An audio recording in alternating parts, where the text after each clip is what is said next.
Okay, let's get right down to business. For those of you who don't know me, my name is Leanne Vogel. I'm a holistic nutritionist and high-fat enthusiast behind the site HealthfulPursuit.com, and I help women regulate their hormones, balance their metabolisms, and generally be awesome by eating more fat.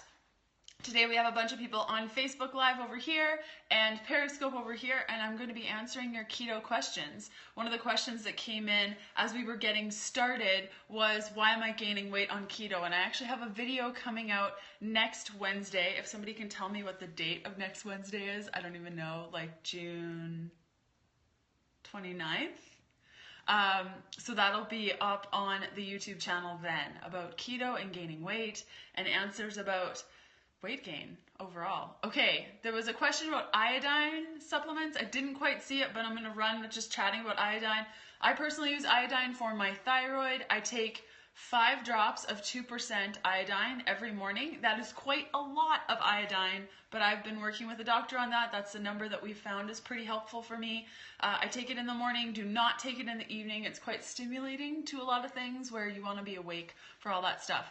Is it necessary? I personally believe for my body that it is very necessary. I take selenium with it. My brother drinks a full bottle of soy sauce a day and says it's actually good for your kidneys. Okay, so I could see where if you're really, really low in sodium, you may want to load up. I know for me personally, I have really low, that is an awful decision. I have really low blood pressure, and so for me personally, I'm able to add a lot of salt to my food, but I mean, standard soy sauce isn't like the best thing for you. There's wheat in it. It's highly processed. Some even have MSG. So I would say if I was going to drink a bottle of soy sauce, I'd probably make it coconut aminos if I really wanted to, but that would be horrible.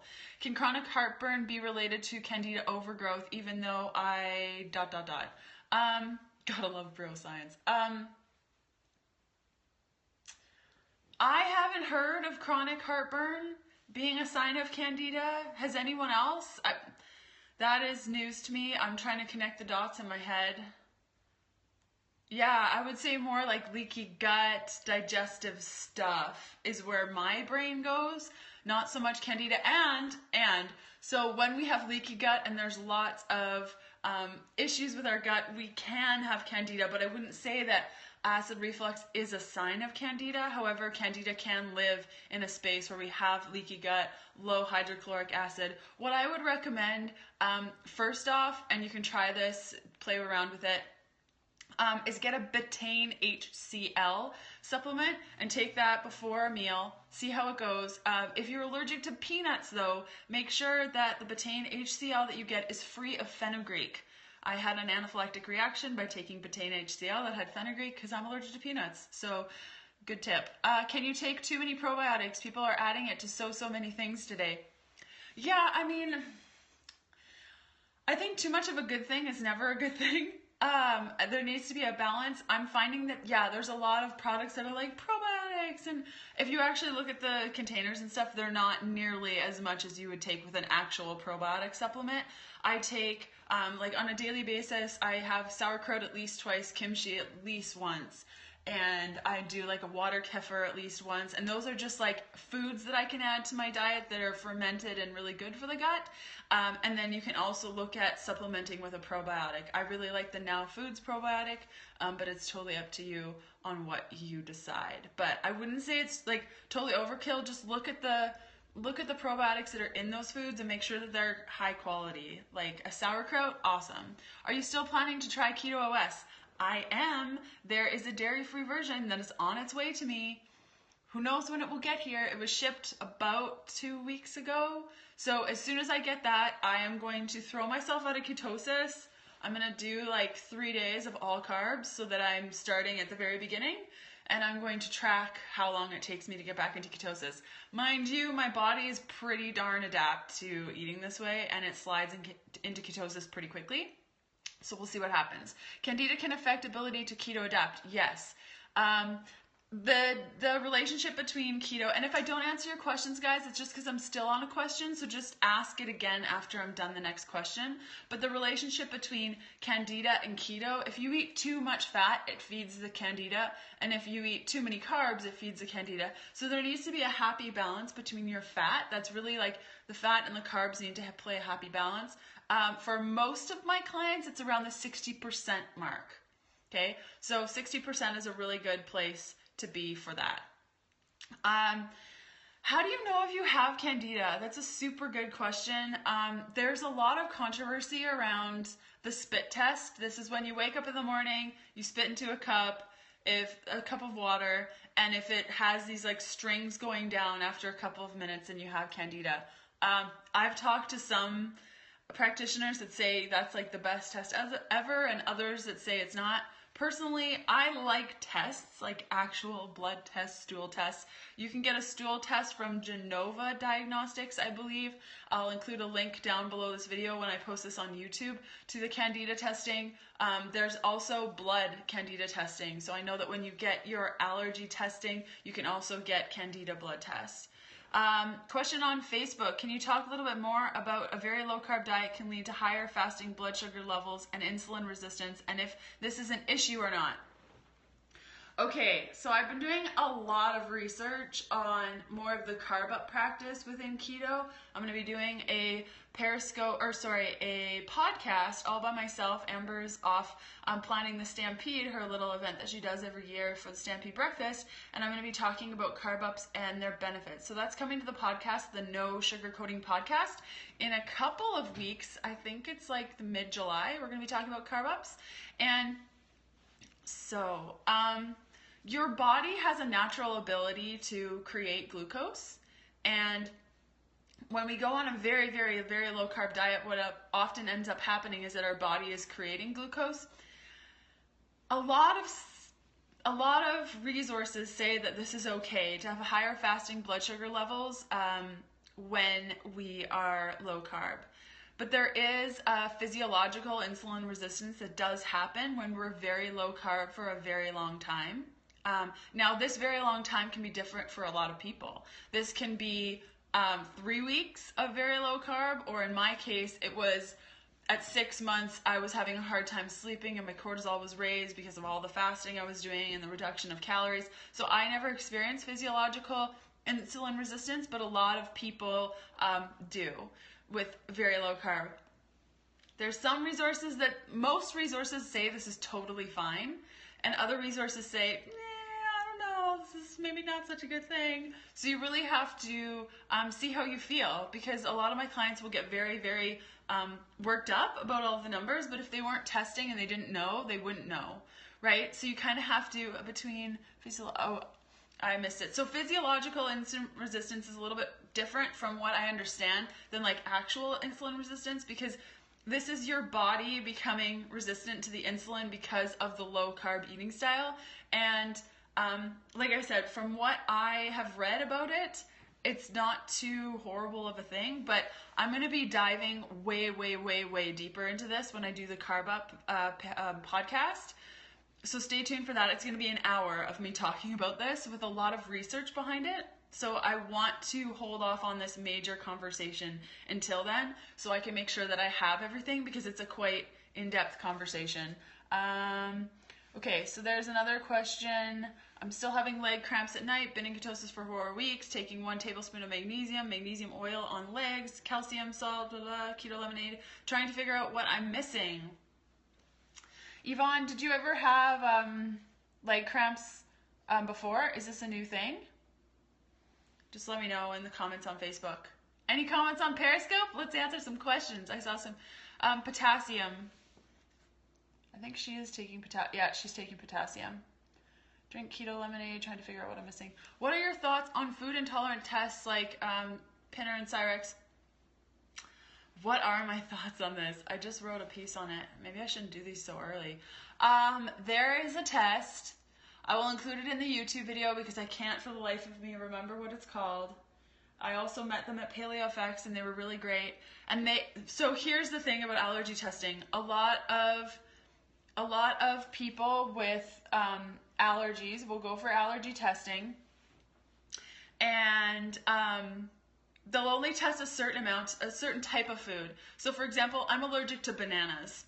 So they told me I was allergic to bananas, and then I asked them, like, what kind of bananas do you test for? Because you can cook bananas, you can have bananas raw, and they're like, oh, well, we test for the most common kind, which is raw. But these tests aren't testing a lot of different types, and they also haven't updated their processes in quite some time. And I wish I could remember the name of this place, but I can't. So I'm going to include a link down below in YouTube. So I'm going to upload this video to YouTube, and I'll send it. You'll have it there. It will also be in my Healthful Pursuit newsletter this Sunday, so you can check that out, because I cannot remember what it is. I also believe totally in pinprick testing for airborne allergies as well as injections. So they inject you and then you see whether or not you're allergic to, say, like feathers and dogs and cats and those sorts of things. I'm going to be starting a protocol with serum drops, which will help me with my airborne allergies. So that's something you can look at as well. So with Yvonne, it's a new thing. Yvonne, I would recommend a couple of things and kind of play around and see how they work for you. I would look up a food list for foods that are really high in electrolytes. So that is a ton of greens, avocados, like spinach, kale, those sorts of things, and load up on them. Perhaps, maybe you're not eating enough carbohydrate for your body, and you could put that in the form of just more greens, more avocado, tons of water, and that's what I would say to start off with. Leanne, I'm a big fan of wines. I love so much that I am studying it. That's awesome. I actually just wrote all about alcohol on a ketogenic diet for my new cookbook that's coming out. Is it harder to lose weight on keto with hypothyroid? No, it is not. I have hypothyroid. As long as it's under control and you're taking steps to make sure that your thyroid is supported, you're set to go. Does dairy hinder keto? Some people say yes, some people say no. I think it's so body specific. It's so different for everyone. So dairy for me, it gives me the worst acne on my forehead, and I'm all inflamed, and it stops me from being in ketosis, but other people, they thrive on it. So I'm going to say yes and no. I'm sorry. There was a question from Dedriana? I hope I said that right. I'm sorry. I was on an antidepressant for postpartum anxiety OCD. I weaned myself off of it last summer, and since then I'm finding it impossible to lose weight. Would a low-carb, high-fat diet help? I have to lose 70 pounds 4 years ago. Oh, sorry. I lost 70 pounds 4 years ago, but gained it back. No matter what I do, it's not budging. If what you're doing isn't working, you owe it to yourself to try something new. So if you're finding it hard to lose weight on other protocols and you haven't tried high-fat, low-carb, give it a whirl. I would say my best program for that was probably the keto bundle. I'll bring it up here if I can find it on my little thing. So it's healthfulpursuit.com/bundle. So I'll show you guys on Facebook first. Oops, there's like a little thing. Here, we'll make that bigger. There you go. It's for all the Facebook people. So you see that, healthfulpursuit.com/bundle. And then for the Periscope people, healthfulpursuit.com/bundle. And that will help you with all of the keto things, introducing yourself, incorporating those carb ups. How long after going off birth control to recover hormones? Well, it took me 8 years. So that's a thing. Had I started keto right after I went off birth control, I think it would have been a year. So it took me 8 years until I got my period back. But once I started eating keto, I incorporated carb ups. I made sure I was eating enough. I got my period after about 9 months. Yeah. Hello. Okay. Cool. Thanks. Bloated on keto. Check out nuts and seeds and your cruciferous vegetables. So broccoli, cauliflower, make sure they're cooked. Reduce them a little bit. Replace them with like lower bloatish foods, and that really depends on where you're at, like where your body's at. Like I can't do a lot of broccoli, but I can do a lot of cauliflower, so it totally depends. I stopped nuts. So did I. I rarely eat nuts. like rarely, like maybe once a month, because they just bloat me. Any particular advice for me? I'm a type 1 diabetic for 38 years who has been eating low carb for a year and now having problems with putting on weight and having bloated tummy, please. Are you eating dairy? I would look at your dairy, Jane. And that's probably contributing to a little bit of that. Kidney stone risk from carb ups. Well, if you have a kidney imbalance, you should definitely be working with a doctor when you're doing keto. So I would chat with your doctor about that. All the literature that I've been looking at is more carb ups for maintaining a healthy circadian rhythm. So, kidney. I don't believe so. I haven't found anything. But if you have, and there's literature that points to like that being an issue, please let me know. Candida energy level. Yeah, your energy can be totally toast on Candida. Totally toast. Tips for finding a good naturopath locally to work with and get some of this testing done. Yeah, so if you want to save some money, I would find a naturopath that's also a medical doctor so you don't have to pay for a lot of stuff. At least that's how it works in Canada.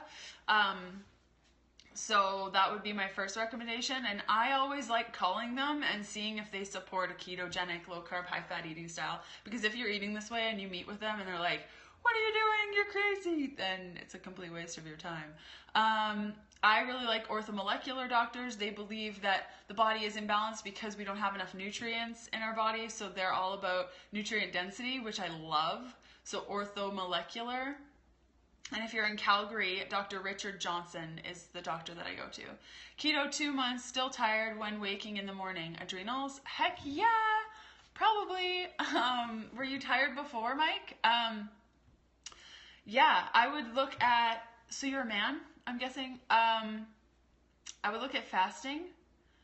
Oh, no, what? Deanna. Oh, okay, hey, hi, sorry. Oh, I thought I saw Mike. Oh, because the M and the, okay. You're a woman. Okay, this changes everything. Fasting. I would look at fasting. Try to go a week with no fasting. Like have breakfast, lunch, dinner, see how you feel. And kind of take it from there. Next step, I would say do a carb up. Do one carb up. Monitor your energy for the next 6 days. And if it helped, do another carb up. And kind of play around with that and see how that goes. That would be like my 2-step process. Probably adrenals, and both of those things will help balance out your adrenals a little bit. I would stay away from things like reishi. I took reishi mushroom a couple days ago and I had the worst cortisol crash ever. So I have to be really careful with those mushrooms. Any of those adaptogen herbs for adrenals just do not work for me. So they might not work for you either. So just be cognizant of that when you're looking at that stuff. Is keto for everyone, and can some people thrive on carbs? Some people can thrive on all the things. I have no idea how Freely Banana Girl, if you're familiar with her, is still alive. Like, I would be dead. I would literally be dead. And all she eats is fruit, and she seems to like totally thrive on it. I can't. So that's just a huge, beautiful testament to how every body is different. And just like we look different on the outside means we're going to work completely different on the inside. So I thrive on keto. I also need carb ups. Like, I need carb ups, but some people don't. Just found out ashwagandha is a nightshade. Thank you for bringing that up. Yes, I just found that out too, and I was blown away. That's who I was thinking of. She chugs bananas. Yeah, I couldn't do it. I would literally die. So that's perfect. Thoughts on carb ups for vegan keto? I feel like every day is a carb up because of all the vegetables.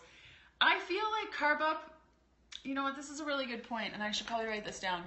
I feel like when you're over, like, it depends how much carbs you're eating per day, but I would say if you're like 75 grams to 100 grams of carbs a day, you really don't need a carb up.